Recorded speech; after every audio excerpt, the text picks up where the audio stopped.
You do not need bruises to prove you have been abused. Narcissistic abuse leaves no visible scars, but it rewires your brain from the inside out. It chips away at your sanity, not all at once, but in small, calculated moments.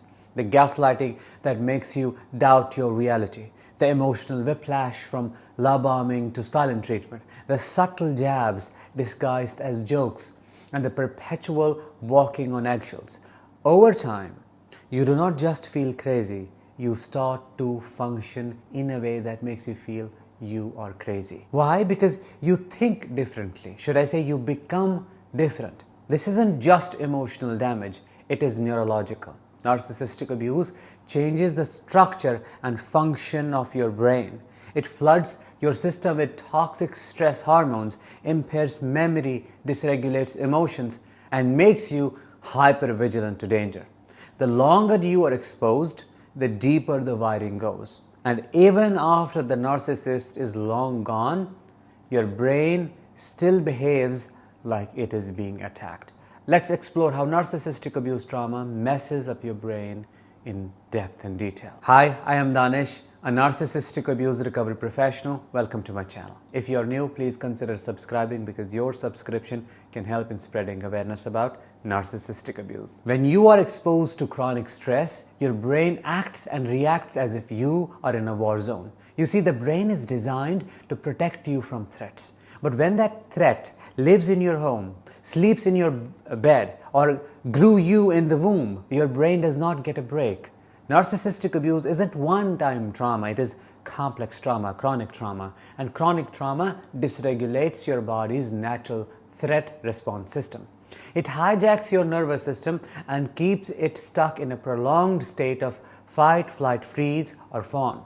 This overload of stress hormones, primarily cortisol and adrenaline, leads to neuroinflammation and structural changes in three key brain regions: the amygdala, which is the fear center, the hippocampus, which is the memory and learning hub, and the prefrontal cortex, which is the rational decision-making part of your brain. Let's unpack each one. The amygdala is the part of your brain responsible for detecting threats and triggering your fear response. In a healthy brain, the amygdala is like a smoke detector. It sounds the alarm when there is real danger. But under narcissistic abuse, the amygdala becomes hypersensitive and hyperactive. Every raised voice, change in tone, or silence becomes a possible threat. Over time, your amygdala becomes inflamed and enlarged, a condition documented in studies on post-traumatic stress disorder and complex trauma. This results in chronic anxiety, panic attacks, and emotional flashbacks. You do not just remember the abuse, you relive it as reactions. It is stored in your body as somatic memories, and one trigger, there you go, the reaction. The narcissist conditions your amygdala through their treatment to be on a constant alert. Even long after the abuse has ended, your brain scans for cues. Is this person about to devalue me? Am I about to be abandoned again? Will my truth be denied? Your body responds before logic can kick in, which is not a weakness, it is actual functional brain damage. Now let's talk about your hippocampus. The hippocampus helps you process and store memories. It is responsible for distinguishing between past and present. Under prolonged abuse, it literally shrinks, a finding confirmed in various MRI studies of trauma survivors, especially those with complex PTSD. When the hippocampus is damaged, you struggle to form new memories. You misremember the past, which is why that brain fog. You lose a sense of time. You cannot organize your thoughts properly. That's why you have the brain clutter. That's why many survivors of narcissistic abuse say they have memory gaps, confusion, or the inability to recall what really happened. You may doubt your timeline, your version of events, or even your sanity. This is worsened by gaslighting, which actively targets your hippocampus by denying your reality, forcing you to reconstruct your memories around the narcissist's version of events. It becomes difficult to know what is real because your brain's reality filter has been tempered with. Now let's come to the prefrontal cortex, which is the decision-making area. The prefrontal cortex is the most evolved part of the brain. It governs logic, reasoning, decision-making, planning, impulse control, and emotional regulation. It is the wise adult in the room. But when your brain is flooded with cortisol for long periods, the prefrontal cortex downregulates. It literally starts functioning less. That means you struggle to make decisions. You feel overwhelmed by choices. You cannot regulate your emotions.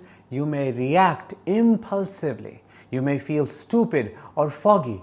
This is what people often call trauma brain or narcissistic abuse brain fog, as I already explained. You're not lazy or indecisive. You're neurologically compromised for now. Your prefrontal cortex shuts down so your body can prioritize survival. It's not trying to help you think, it's trying to help you run, because that is the need of the hour. Let's talk about another interesting thing now. Default mode network, DMN, the identity loop that never rests.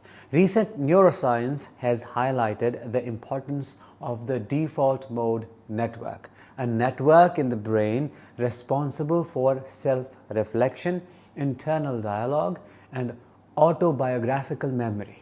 In survivors of narcissistic abuse, the DMN becomes overactive and dysregulated, which is why you ruminate, overanalyze, replay conversations, and spiral in shame-based thoughts like, "What's wrong with me?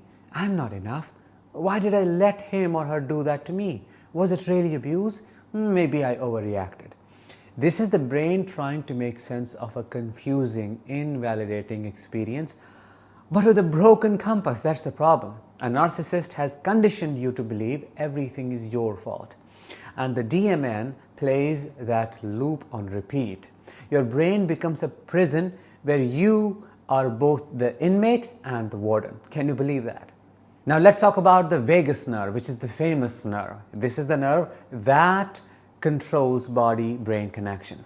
Narcissistic abuse doesn't just mess with your mind, it dysregulates your entire autonomic nervous system through the vagus nerve, which connects the brain to major organs. This is why trauma isn't just remembered in thoughts, but in sensations.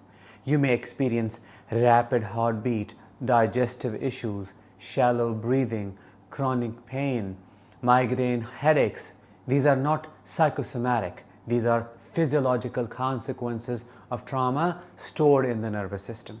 Your body was trained to exist in a constant state of vigilance, and it has not unlearned that yet. Now, a lot of survivors of narcissistic abuse often ask, why do I feel so empathetic towards the narcissist?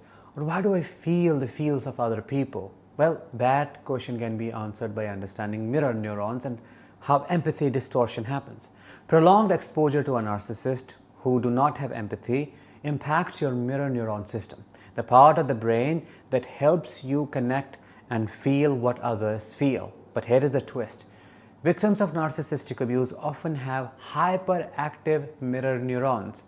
This makes them deeply empathetic and highly attuned to others' emotions, so much so that they suppress their own needs just to avoid conflict or to keep the peace. You become an expert at reading the room, but a stranger to your own inner world. Can you believe that? And when your empathy is constantly used against you, your brain begins to distrust itself.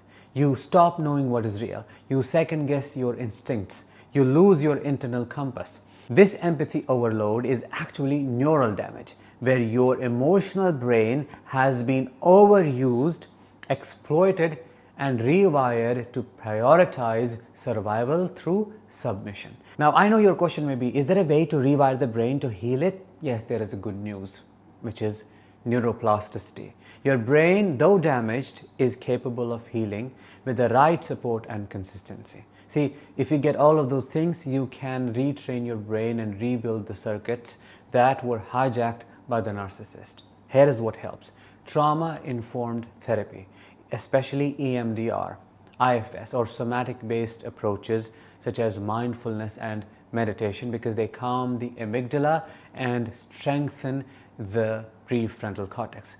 journaling and narrative therapy to re-engage the hippocampus, safe relationships that help restore your trust and connection, movement and breath work to regulate the nervous system, education about trauma like this so you stop blaming yourself. When you learn to understand what the abuse did to your brain, you stop internalizing it as some form of weakness.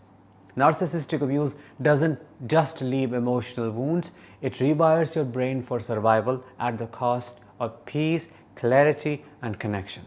The forgetfulness, the anxiety, the emotional dysregulation, the exhaustion, they are not just in your head, as you may get told, they are in your brain and your body as well. But you're not doomed. Your brain can change, as I already explained, and healing begins the moment you stop asking, what's wrong with me? And start asking, what happened to me? What happened to my brain?